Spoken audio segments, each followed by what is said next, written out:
ইউরোপীয় ইউনিয়ন সহ প্রধান পোশাক আমদানিকারক দেশগুলো পরিবেশ বান্ধব উৎপাদন নিশ্চিত করতে টেকসই জ্বালানির ব্যবহার বাধ্যতামূলক করতে চলেছে। বাংলাদেশে এরই মধ্যে অনেক কারখানা জ্বালানির রূপান্তরের মাধ্যমে আধুনিকায়ন করেছে। বিশ্বায়নের সাথে টিকে থাকতে এই রূপান্তর জরুরি বলে মনে করেন উদ্যোক্তারা। চাকরিচ্যুত না করে দক্ষতা বাড়ানোর জন্য প্রশিক্ষণের ব্যবস্থা করার দাবি জানিয়েছেন শ্রমিকরা। এই রূপান্তরে শ্রমিকের ন্যায্যতা এবং অধিকার নিশ্চিত করা জরুরি বলে মনে করেন বিশেষজ্ঞরা। বিস্তারিত জানাচ্ছেন রফিকুল বাশার। বাংলাদেশের তৈরি পোশাক শিল্পকে প্রতিযোগিতায় টিকে থাকতে নবায়নযোগ্য জ্বালানির ব্যবহার বাড়ানোর তাগিদ দীর্ঘদিনের। ইউএস গ্রিন বিল্ডিং কাউন্সিলের তথ্য অনুযায়ী দেশে এখন পরিবেশ বান্ধব কারখানা 240টি। 2030 সালের মধ্যে পোশাক কারখানার মাধ্যমে আরও 30% কার্বন নিঃসরণ কমানোর লক্ষ্য ঠিক করা হয়েছে। এই রূপান্তরে শ্রমিকের অধিকার নিশ্চিত করা জরুরি বলে মনে করেন বিশেষজ্ঞরা। জ্বালানি রূপান্তরের পাশাপাশি মানুষেরও যেন ধারাবাহিকভাবে দক্ষতার উন্নয়ন হয়, তার আস্থার উন্নয়ন হয়, তার কাজটা যেন সহজ হয়।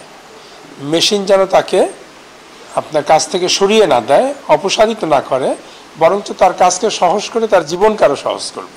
আধুনিকায়নে খুশি হলেও এর কারণে চাকরি হারানোর ভয়ে আছেন শ্রমিকরা। অনেক শ্রমিকের চাকরি চলে গেছে, অটো মেশিন সবাই চালাইতে পারে না। অটো মেশিন আসার পরে আমাদের কাজের চাপ বেড়ে গেছে। প্রথমত চাকরিচ্যুত করা যাবে না, আর দ্বিতীয়ত অফিসে যার যে পদটা থাকবে অপারেটরের, তারা সেই জায়গায় বহাল রাখতে হবে। যারা কাজ জানে না তাদেরকে প্রশিক্ষণ দিয়ে রাখতে হবে, কাজে রাখতে হবে। আধুনিকায়নে শ্রমিকের কাজের ধরন পরিবর্তন হলেও শঙ্কার কিছু নেই বলে মনে করছেন উদ্যোক্তারা। এনার্জি সেভিংসের যে মডেলগুলি আছে সেগুলিকে আমরা পুরোদমে ব্যবহার করি এবং আপনারা জানেন যে ইন্ডাস্ট্রিয়াল রেভলিউশন চলছে। এখন আমরা 5-এর কথা বলছি। সো আমরা যদি ইন্ডাস্ট্রিয়াল রেভলিউশন 4-এর সাথে কানেক্টেড না থাকি কিংবা 5-এর সাথে কানেক্টেড না থাকি, তাহলে আমরা কিন্তু ব্যবসার থেকে পিছিয়ে যাব।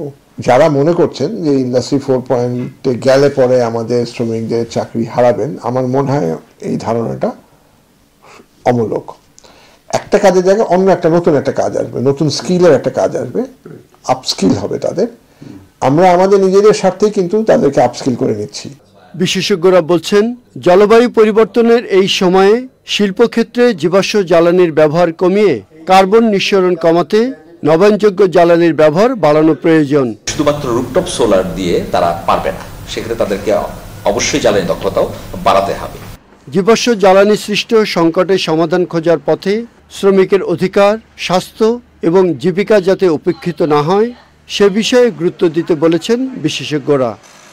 Rafiqul Bashar, channel I, Dhaka.